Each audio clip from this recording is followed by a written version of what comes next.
In this video, I'm going to be walking you through our organic strategies to make your first sales with your e-commerce business, also lay the foundations for your first 4-figure month, 5-figure month, and even 6-figure month. So my name is Will De Bruin. I co-founded an e-commerce business in 2013 with my brother.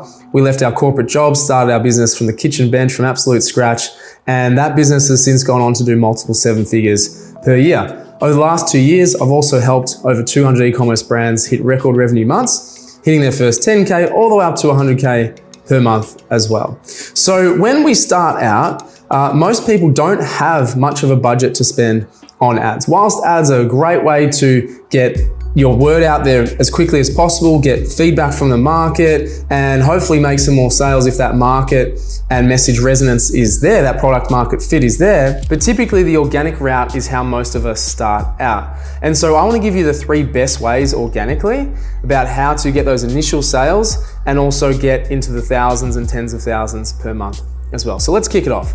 So the first thing is what I call the Instagram hustle. Now, when I say Instagram, it really just does depend on what platform your market is hanging out on. So that might be TikTok, it might be Facebook, it might be any other social platform, but where the majority of your audience or your target audience actually hangs out is the platform you actually want to hustle.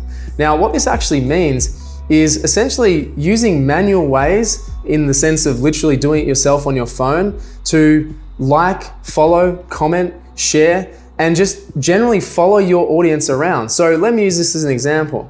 So with Karmic, it's a health and wellness brand. We would basically go directly to either competitors or influencers in the health and wellness space and look at their followers. Within their follower count, we'll see basically who we could assume is our target audience. Now, what we do with that is we basically go and look at their profiles, we follow them, we like them, we comment where we want to in a non kind of creepy way, right? We only want to serve a couple of impressions there. But what that does is it actually sends notifications to them, right? To their inbox. And when they get a notification, especially the common person doesn't get a lot of notifications these days unless they're posting or they're an influencer themselves, they basically say, well, who is this brand? Let's have a look at who this is, and they go and check out your profile. Right? Boom, they know exactly who you are. At least that first impression is served. Now, they will likely do one or two things. One is that they'll follow you. If not, they would have visited your profile. All right, so again, they know who you are. The algorithm knows that they've checked out your profile, so they're more than likely to get your content as suggested content moving forward. So what this actually does, if we do this daily, and I'm talking like as much time as possible in a day, like minimum 1 to 2 hours per day, we can connect and build relationships and connections with quite a lot of people. This builds up our profile, but it's what we call an outbound effort. Now, let me just quickly clarify what outbound effort means. Essentially, there's a difference between inbound and outbound. Inbound is really like producing content, relying on traffic to come to you, to find you, to get word of mouth, to get referrals, right? It's out of our control how much inbound traffic we get. However, we can control our outbound efforts, right? So most form of marketing is actually outbound, and we just need to know what segment we're actually focusing on when we do our marketing, because a big mistake of e-com brand founders is that they produce content and then they say, well, why is my stuff not working or converting, or why isn't it reaching people, right? Relying on inbound. So this first one especially is outbound, right? Serving impressions, connecting with hundreds of people a day or a week, okay, is really, really important to getting early traction, building early relationships. And it's that manual effort that is required up front to know what our market actually wants, desires, and needs, and how we can communicate with them and make more sales. And for us, when we started our e-commerce business, we were doing this for 2 hours a day, all right? We were making connections with customers. We were making connections with influencers, making connections with collaborators, PR firms, other companies. All these opportunities started to open up, but it doesn't work if you've got a bot doing it. It doesn't work if it's not you, the physical owner, doing it, because we can automate certain things, but it's you that needs the background knowledge. You need to be able to build up your knowledge base to know what people want and build the connection with you. And love it or hate it, that's how successful brands start out. They start out doing the manual, labor-intense, hard efforts that's really going to make it happen. And look, let's be honest. Organic versus paid, that's just what you have to do. You can pay for the privilege and the convenience of getting your message out there, but if we don't have the budget, or we don't have the social proof yet, or validation of the product even, then we need to do it the manual old school way, right? Not gonna cost you a cent apart from your time. So that's the Instagram hustle. Relate that to any social platform, wherever it is your audience actually hangs out. Now, number 2 is all about leveraging other people's audiences. So the best and fastest way to build up your presence in a market is for other people to talk about you, other people to advocate for you, to borrow other people's audiences. If you think about it and you have an audience of 100 people on Instagram, right? And the next person has an audience of 100,000 people. If you try and talk to those 100,000 people, a lot of the time it's gonna fall on deaf ears, there's no trust, there's no validation there, right? There's no reason for them to trust you. However, if that person with 100,000 followers advocates for you, talks about you, they've spent years probably building up their social presence, their trust with these people in this audience. And so if they start to talk about you, immediately there's borrowed trust. Okay, so that enables you to leverage other people's audiences. Now, I'm talking about this in an influencer context. Okay, we had massive success with influencers. We took about 14 months to get our first 10K month organically.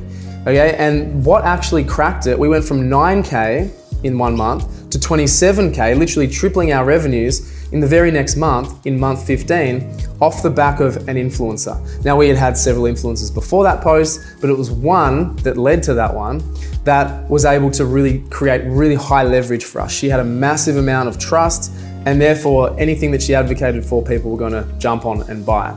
So this is a really important strategy. It's basically underpinned as an influencer strategy. You can use affiliates, of course, but what I'm trying to say is leveraging other people's audiences is so crucial and a real shortcut to build up your audience and your captured network, okay? So influencer outreach is one thing. You can do that via social means, you can do that by any means honestly necessary, but getting people to talk about your product, get it in their hands, talk about your product, leverage them over to you, does absolute wonders. It's a strategy we've used for the last 12, 13 years, and it's been around since, honestly, like the dawn of time. Like, these strategies are not outdated by any means. You think about, Phil Knight from Nike, for example. If you haven't read Shoe Dog, go and read that. He talks about in the 1960s and 70s, approximately, going to, race meets, like to the track, to the athletics tracks, having shoes in the back of his car, giving them to athletes that were performing well and sponsoring them, more or less, and they were pushing out product, meaning they were influencers. This is gonna be around. There's always gonna be people that you look up to, and therefore your customers look up to, that is gonna have a direct impact or influence on them, all right? So don't shortchange yourself. Don't just say, I'm gonna try it with 1 or 2 people and it doesn't work and this and this and this. No, if you haven't got a test case of 30 influencers that you reached out to, you don't have enough data to make a call if it works or not, okay? And you just need one to strike massively for it to bring the return like we had going for that 9 to 27K in 1 month, okay? So that's influencers. Now, a second portion of other people's audiences is PR firms, right? You don't, now that sounds really formal and kind of corporate, but when we talk about PR, it's like people just publishing about you, basically. Okay, so you can go organically, you can reach out to news outlets, you can reach out to networks within your market, your demographic that has the same audience as you, and basically pitch yourself to them to write about you. People in media, including influencers, but certainly in written media, are always looking for stories. They're always looking for content. So you're actually doing them a favor by reaching out, telling your story, and giving them something to write about. Okay, so bear in mind, you might have to sell yourself a little bit here. It's like, this is what I did, this is how we started. So that was the same as what, I had basically done. I reached out to news outlets and I emailed probably, 30 of them. I tried to get on the phone call if I could, but I probably had like a 10 or 15% strike rate of people actually successfully publishing about us. And the story was, 2 brothers left their corporate job, started from zero, took a punt, and now has this amazingly successful business. That was the long and the short of it. So you do have to sell yourself a little bit, but accessing their tens of thousands, hundreds of thousands of reader base, for example, is so invaluable and such a good bang for buck with when we talk about our organic efforts, right? Another one in that section there, it could be something like bloggers. Okay, again, we had a great experience with a blogger. Her name was actually Laura Henshaw, and she had a fit foodie blog, and she started to write about us. And her followers were really engaged and started to buy from us as well. We started to get more followers, right? So you can reach out to anyone at any level. There's no rules within this game of business when it comes to what you can and can't do and who you can and can't reach out to, right? So take it upon yourself to really take responsibility for this, be really strategic with your outreaches, your outbound efforts, like I mentioned. So that's number 2, leveraging other people's audiences, influencers, bloggers, by any means necessary, PR firms, and go from there, because you'll have amazing success if you really do commit to it. And number 3 is the use of email. Now, I want to pull this back. It's basically the use of your database. So a big problem people tell me when they come into our program or when I speak to them on a daily basis is, I don't have enough people on my database to actually email. If you have more than one person on your email database, you have someone to email. But the point being is that you want to be continually increasing the size of your database so you have new people, fresh people to communicate with all the time. Apart from obviously the value of the subscription of the platform such as Klaviyo, email marketing is free. And so what you need to do is utilize this asset, because in essence, it should make up at least 1/3 of your revenue. Email marketing should be at least 1/3 of your revenue. Okay, so the priority then needs to be on harvesting, meaning extracting sales from your database, from your networks, right? But a precursor to that is that you need to actually have that database. So build up the database, harvest from that database. Build up the database, harvest. So this is an organic effort. Right? How do we build the database? Well, it could be something like running competitions. It could be collaborations. It could be in-person events where you get people's email address. There's a myriad of things. Obviously, sign-ups on the website. If you don't have a sign-up on the website, get a sign-up on the website, right? By any means necessary, we want to build up our database so we can use that as an organic effort. And once you get that thing humming, once you've gone around the block a few times and done some rinse and repeat campaigns and methods to extract revenue, it's basically free money. All you have to do is communicate constantly, keep presenting offers, right? Keep entertaining, keep providing valuable content to the people on your subscriber list, and you will continually get sales. It becomes a sales machine. I would say that email marketing is honestly like one of the easiest things once you crack it. However, it can be for some brands and some people the most difficult to crack. Right? So we must keep persisting and keep trying to build that database, build that database, build that database. But that's a major component of the organic marketing. People think, I've only got 5 or 10 people or 100 people on my list, I can't utilize it. Incorrect. One of those people on that database does not know that you've got 1 or 5 or 5,000 or 500,000 people on your list. Okay? So you must just remove that anxiety or fear that you're going to upset people, right? Increase the cadence. I have no doubt that you, as a brand owner, can increase the cadence of your emails right now. See what happens, right? See what happens. So that's my 3 biggest tips for getting sales, your first 4-figure month, your first 5-figure month, and laying the foundations for your first 6-figure month too.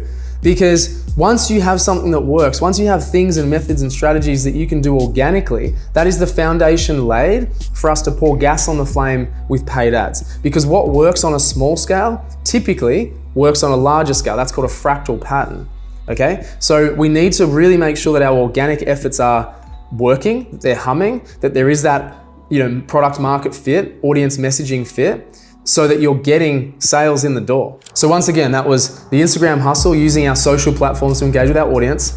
Number 2 was using other people's audiences to grow our own following and our own database. And the 3rd thing was actually using that database to extract more sales from our current sphere of influence. So that's it. If you're struggling ecom brand, there's a link down below that you can click if you want to know more about what we do and how we help e-commerce businesses hit their first 10K, 20K, 50K, all the way up to 100K per month. Feel free to go and check it out. Honestly, no pressure. I don't really care if you don't or not. It's just a resource if you're looking for additional help with your e-commerce business. But nonetheless, I hope this video was valuable for you. It was something that we really focused on, these organic efforts, building our audience, building our database, pounding the pavement, even if it's in the digital form, to get our start, to crack that market until you start to get the momentum building. And once you do, it becomes easier and easier and easier as you build that flywheel. It's just a big wheel that starts to turn, and the momentum and leverage you can get from that wheel turning is absolutely immense. So thanks for watching until the end. I genuinely appreciate you being here. I hope you get the value from it. Obviously, like and subscribe if you like what you see, and let me know if there's anything that you want to see in the comments below. Thanks for watching, guys.